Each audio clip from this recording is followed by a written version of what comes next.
እቺ ልጅ የሴትዮ እናት ቤት ነው የምትኖረው። አሁን የምሰራበት ሳይሆን በፊት የምሰራበት ቤት ማለት ነው። እና ሁሌ ስታገኘን ሰራተኛ ምናምን ይሰበሰባል እዛ፣ ሁሌም ታለቅሳለች። ብዙዎቻችን ጠየቅናት፣ ምንም አትመልስም። እኔ አስፈራርቷት ይሁን ምናምን አላውቅም፣ ግን አታወራም፣ አትናገርም፣ አትጋገርም፣ እንዲሁ ታለቅሳለች አንገቷን ደፍታ ማለት ነው። አንድ ነገር ልንገራችሁ፣ እኛ መጀመሪያ ይሄ ቪዲዮ ላይክ እና ሼር ሰብስክራይብ አድርጉት ለብዙ እህቶቻችሁ እንዲደርስ። ትላንትና ያለቀቁት ቪዲዮ ለብዙዎቻችሁ መብቴ እንደሆነ ኮሜንት ላይ ማየት ችያለሁ ማለት ነው። ስለዚህ ዛሬም ለብዙዎቻችሁ መብቴ እንዲያመጣ ይሄ ቪዲዮ ላይክ እና ሼር ሰብስክራይብ አድርጉ። ኩርቲቲቭ ነኝ። እኛ የደሃ ልጅ ብንሆን በእርግጥ እንደ ሀገር እኛ ኢትዮጵያውያኖች ወደ አረብ ሀገር ስንመጣ ብዙ ዋጋ ከፍለን ተበድረን ምን ብለን ነው የምንመጣው? ወይም ደግሞ ከሰው ቤት ስንት ዓመት ዋጋ ከፍለን አጠራቅመን ነው አረብ ሀገር ምን ሄደው አይደለ? ግን አሁንም ቢሆን ከራሳችሁ የሚበልጥ ነገር እንደሌለ ማሰብ መቻል አለባችሁ። ለምሳሌ አንድ ቤት ውስጥ ለአንድ ወር ችግር ከገጠመሽ ያ ቤት አንድ ወር ሞክረሽው ከአቅምሽ በላይ የሆነ ነገር ካለ ካልቻልሽው እንሞክራለን፣ እንደ ሀገርኛ ሀበሾች እንሞክራለን። ሞክራችሁ አንድ ወር ከአቅማችሁ በላይ ካልሆነ እጃችሁን አጣጥፋችሁ ቁጭ የማለት መብት አላችሁ። አልሰራም ቢሮ ውሰዱኝ። እነዛ ሰዎች ቢሮ ውሰዱን ካላችሁ ቀጥታ ቢሮ ይወስዷቸዋል። ቢሮ ሲደወልላቸው ሊያስፈራሯቸው አርፈሽ ስሪ ቀርፋፋ ምናምን ጅንጃንካ ሊሏችሁ ይችላሉ። እናንተ እንዳትሰሙ፣ ፈሪ መሆን የለባችሁም።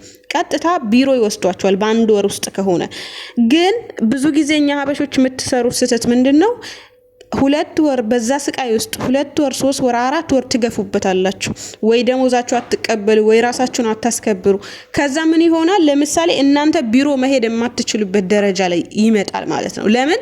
እናንተ በማርፈዳችሁ ማለት ነው። በማርፈዳችሁ ምክንያት ቢሮ ሄዳችሁ መብቴ እንዳታገኙ ታደርጋላችሁ። ለምሳሌ አንድ ሰራተኛ ከቢሮ መጥቶ አንድ ቤት ስራ ከጀመረ እስከ 3 ወር ድረስ የሙከራ ጊዜ አለው።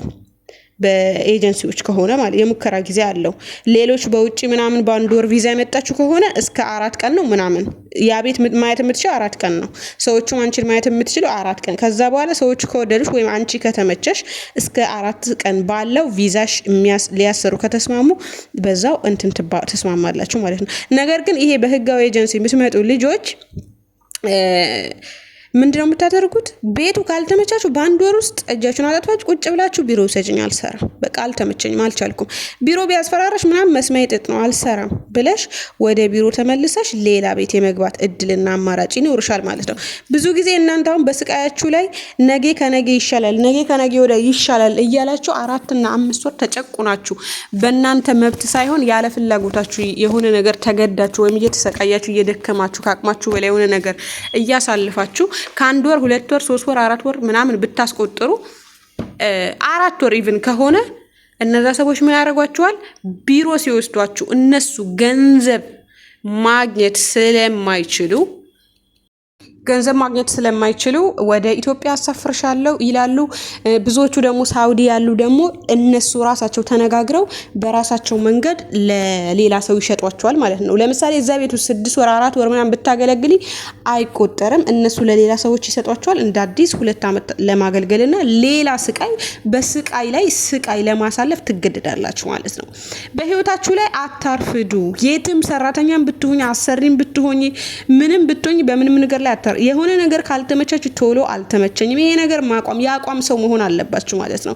እኛ ኢትዮጵያኖች በማርፈዳችን ምክንያት ጤናችን ይጎዳል፣ ብዙ ነገራችን ፌል ያደርጋል ማለት ነውና ህይወታችን ምስቅልቅል እንዳለ 2 ዓመት ወይም ደግሞ 4 ዓመት ይቀጥላል ማለት ነው።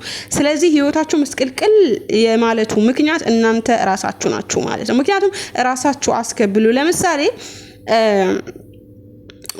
ብዙዎቻችሁ ደሞዝ አትጠይቁም። ደሞዝ ለመጠየቅ ታፍራላችሁ መጀመሪያ አካባቢ ላይ። ሰዎቹ ደግሞ በዛ መልኩ ይቀጥሉበታል፣ ይለምዱታል ማለት ነው እናንተ አለመጠየቃችሁ። የሆነ ጊዜ ደግሞ ነቅታችሁ ደሞዜን በየወሩ ስጡኝ ብትሉ አይሰሟችሁም። ምክንያቱም የለመዷችሁ በቤትኛው ሙድ ነው ዝም በምትሉት። ደሞዝ እንኳን ሄዳችሁ ስጡኝ ለመላክ ምናምን ቡክራ ሮሄ ቡክራ ምናምን ከተባላችሁ ኦኬ ብላችሁ እንደምትመለሱ ነው የተረዷችሁ ማለት ነው። ግን ከመጀመሪያ ጀምራችሁ የዓላማ ሰው የአቋም ሰው ቆፍጣና የሆነች ጠንካራ የሆነች ሰራተኛ በራሷ የምትተማመን አንገቷን የማትደፋ አሁን እናንተ አንገት ስትደፉ ምን እንደሚያስቡ ያውቃላችሁ? እቺ ከብት ናት ብለው ነው የሚያስቡት። ገብያ ይላሉ ብዙ ጊዜ አረቦች አይታችሁ ከሆነና በቃ ከብት ናት፣ ምንም አታውቅም፣ ሞኝ ናት ምናምን ሌላ ቤት ሄዳ መስራት እንደማትችል ነው ምታምነው ምናምን ብለው መጫወቻ አድርጓቸዋል። ግን በስራሽም ጎበዝ ጥንቅቅ አድርገሽ ስራሽን የምትሰሪ በራስሽ አጠባበቅም በምንሽም ቆፍጠን ነጋ ደንገጥ ስፔሻሊ በደሞዝሽ ልክ ወር ሲደርስ ደሞዝ ስጡኝ ልልክ ነው የምትይ አይነት ሴት ከሆንሽ እቺ ነቃ ደንገጥ ያለች ናት ምናምን ብለው ያምኑብሻል። ኢቭን ቤታቸውን ትተው ራሱ ለመሄድ ያምኑባቸዋል ማለት ነው። እናንተ ግን ገብያ ይሄ አንገቷን ምትደፋ ምናምን ስትባል አንገቷን ደፍታ ስፔሻሊ በደሞዝ ሌላ ነገር ማባባሉ ኖርማል ነገር ነው።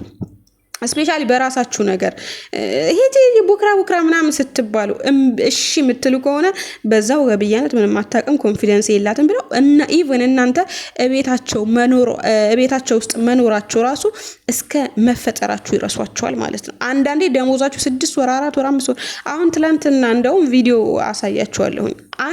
አዛ ቤት ውስጥ 4 አመት ሰርታ 1 አመት ድፍን 1 አመት ከ4 ወር ደሞዝ ሳይሰጣት ግን ቲክቶክ ላይ ወጣ አልቅሳ ምን ብላ እነ ሙኒት አስወጥተዋት ቪዲዮ አሳያችኋለሁ ነገ ማለት ነው።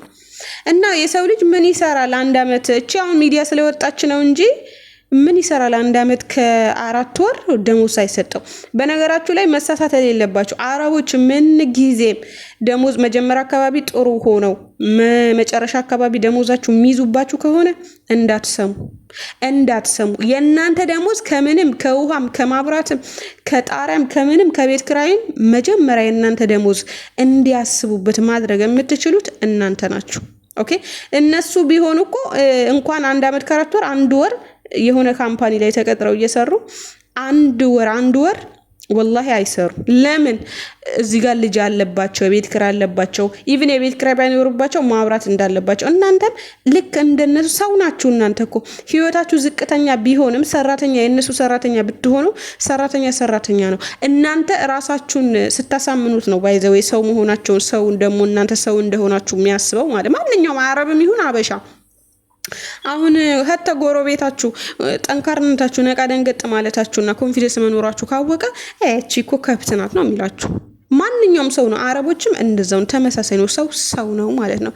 ስለዚህ አንቺም የራስሽ ህይወት እንዳለሽ ለምሳሌ አንቺ ከሀገርሽ የወጣሽ የተሻለ ገንዘብ ለማግኘት እንደሆነ ግን እንደነሱ ተመሳሳይ አይነት ህይወት እንዳለሽ ማሳየት። እኔ እኮ ልጅ አለኝ፣ እኔ እኮ ትዳር አለኝ፣ እኔ እኮ የቤት ክራይ ከፍላለሁ፣ እኔ እኮ የማብራት ከፍላለሁ፣ እኔ እኮ የቤት አዝበዛ አረጋለሁ ብላችሁ ነቃ ደንገጥ ቆፍጠን ብላችሁ በአስቸኳይ ደሞዛችሁ መቀበል እንዳለባችሁ ይሰማኛል። አትዘናጉ፣ ራሳችሁን አስከብሩ ነው ከምንም በላይ ማለት ነውና በቀጣይ ቪዲዮ መጣለሁኝ። ሁሉ ጊዜም እንደምታበረታቱኝ አላህ ያክብራችሁ፣ አላህ ያበርታችሁ። በያላችሁበት የአላህ ሰላም በእናንተ ላይ